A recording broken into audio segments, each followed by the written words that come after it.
Welcome everyone back to weekly weather updates, and in today's video we're going to have a look at the latest from the live radar, run through the UKV, have a look at the precipitation and the temperature over the next 5 days.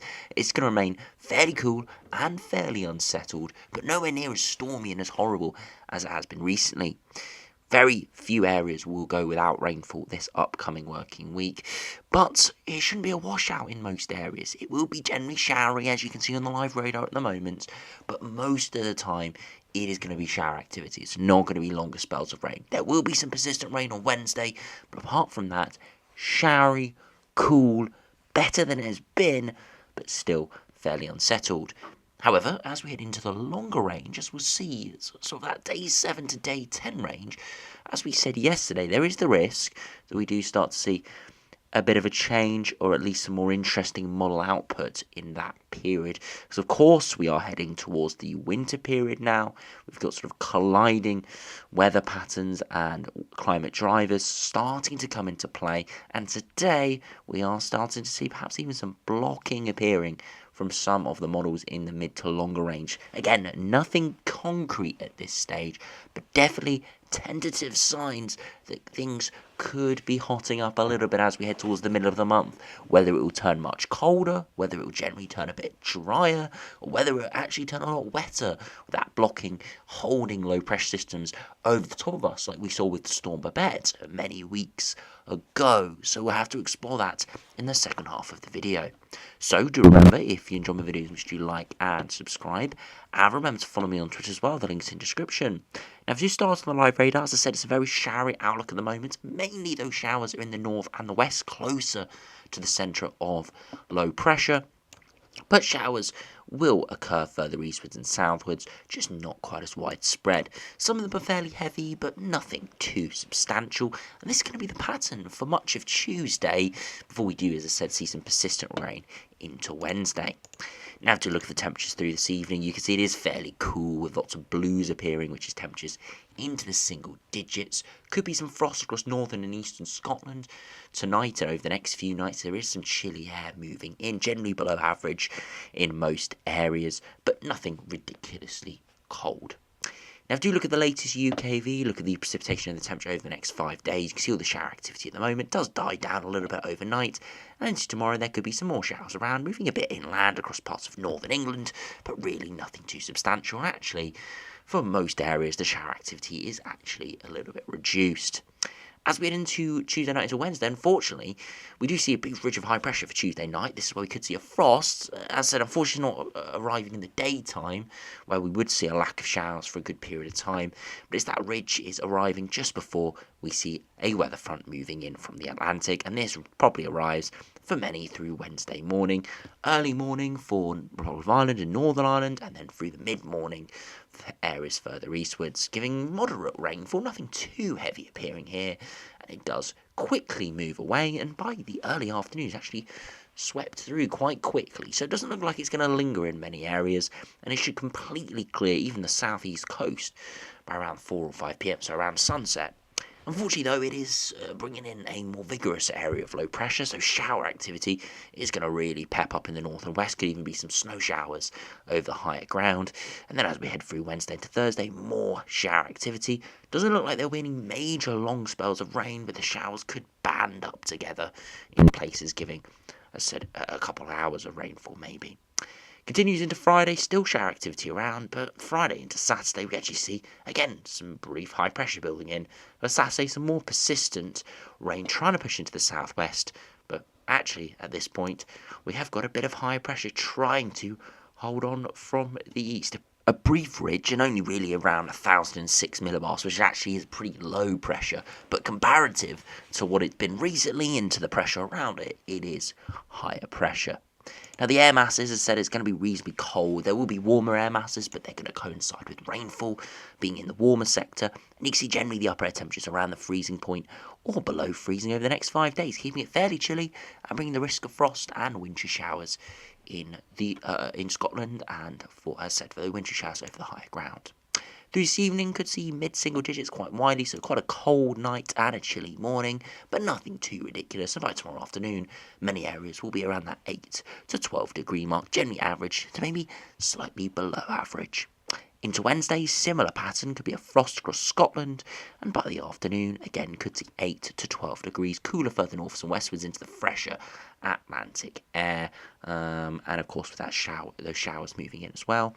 And then into Thursday, could be relatively chilly as well. Most areas actually struggling into the double digits, just showing you that we are descending on winter, with it really struck around 6 to 9 degrees. This could be the most widespread cold day we've had for autumn so far. It doesn't look too ridiculous on the overall synoptic pattern, but we get a bit of a higher pressure build, showers subside a bit, air being a little bit more stationary, and those temperatures do drop.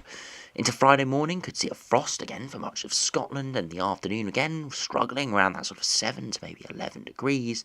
Saturday, look at that, could be quite a widespread frost into the morning there for the Midlands, Republic of Ireland, Northern England, parts of Wales, and most of Scotland.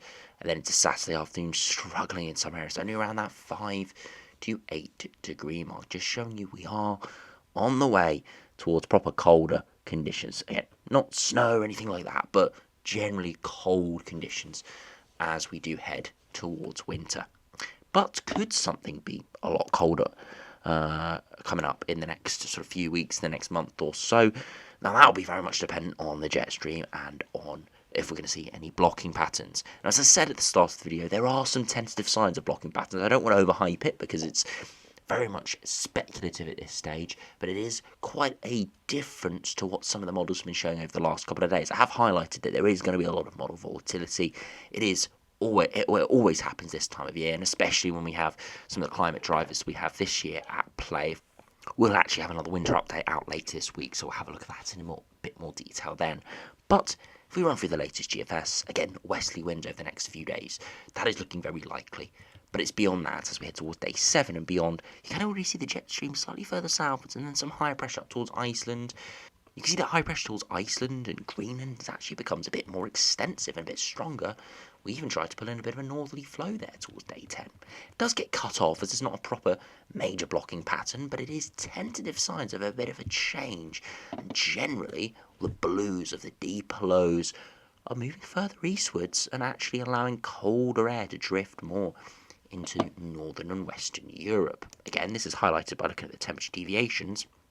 Apart from some of this warmer air to our south, much of the north of us is much colder than average, and where normally you'd get the sort of polar vortex, the tropospheric polar vortex pooling this time of year towards northern Canada, is much warmer than average. So again, I'm not saying we're definitely going cold, it just is tentative signs here that a change could happen. And the GFS here definitely suggesting there is some higher pressure milling around that could try to pull something a bit colder into the longer term. Now, if you compare to the GM, again, westerly flow over the next few days, that's looking undisputed now, fairly unsettled, but nowhere near as stormy as it's been recently. Again, towards day 10, we see higher pressure moving northwards. Here, though, the high pressure is up towards Scandinavia, trying to halt the Atlantic, but it's nowhere near far north enough to really impact us all too much. So blocking here, but nothing in the orientation and positioning that would actually bring any major changes to us. And the only thing is it could divert the jet stream a little bit and halt it, which actually could, as I said, create us even more unsettled conditions, halting these low pressure systems over the top of us and just keeping the weather fronts nearby. Similar pattern to what we saw with Storm Babet, where that was a very extreme scenario, but it was the same sort of pattern with high pressure towards Scandinavia, halting the Atlantic systems, basically creating them, making them stationary over the top of us. Now, if you compare to the ECMWF, again, low pressure dominating over the next few days with a very strong jet stream, and then towards day 10 again, we see blocking patterns trying to appear to our north. Here, it does sort of move away and we see high pressure build more towards our west, and here actually pulling in quite a brisk easterly flow to the north of this low, and some cold air getting wrapped in. Again, it wouldn't be anything major here, but definitely a little bit of a change to the flat westerly that we were seeing. Again, if you look at the 300 HPA winds, look at that amplification in the jet stream. Again, nothing major, nothing that's going to bring us bitterly cold conditions or anything, but it's definitely a change to some of the charts we've been seeing over the last few days, the last couple of weeks, even some of the thumbnails we've had where we've just looked at a very strong flat jet stream. It definitely appears today like a bit of a change.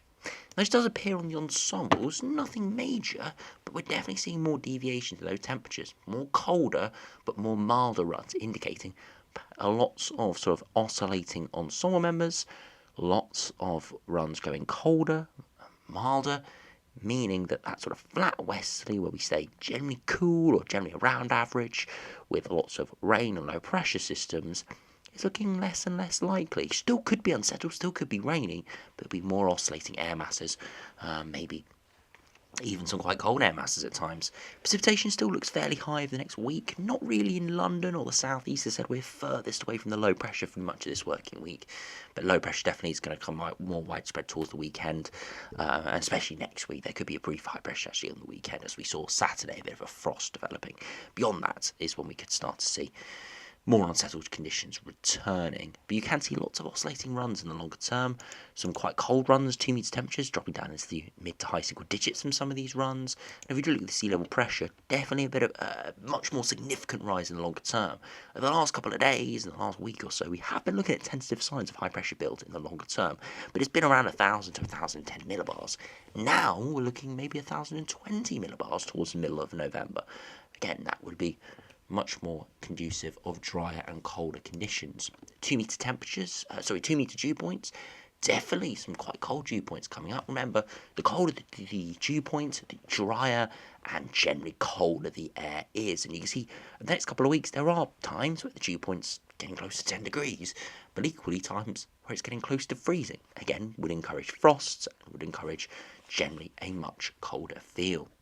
Now, if you compare to the ECMWF ensembles, the midday run has only just come out, but it's gone out to about 12 days here, and it's fairly similar. We've got some very warm runs, but look at that in the longer range. We've got some very cold runs appearing, maybe doing 5 or 6 here, but nevertheless, again, signs that there could be cold weather arriving as we head through November. It always happens this time of year. We always see cold runs appearing, but we are now at that point in the year where we actually can realistically see that in the next few weeks, and these have really only appeared in the last day or two.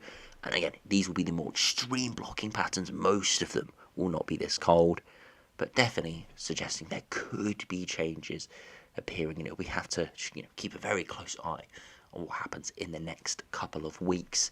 As I said, we head towards the winter period. The most interesting update we'll put out this week will probably be that winter update, where we'll have the November data for most of the seasonal models, and hopefully it will have a fairly accurate picture of the overall pattern of perhaps early winter now. It'll be very interesting to see if they do suggest blocking patterns, because then we could start to sort of put together some of the longer runs and some of the relatively short runs, like the GFS runs and the ECMWF runs.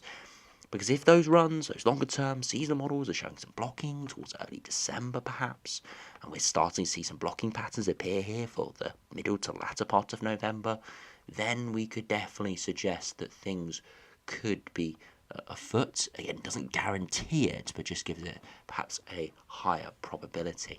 So we will just have to see what does happen, but for the meantime it's fairly unsettled, fairly cool over the next week, and then things could turn drier and colder, maybe a bit more blocked in the longer term, but we can't really say exactly what that will entail until we get nearer to the time. So anyway, thanks for watching, hope you have enjoyed, subscribe if you're new, and I'll see you again for another video soon.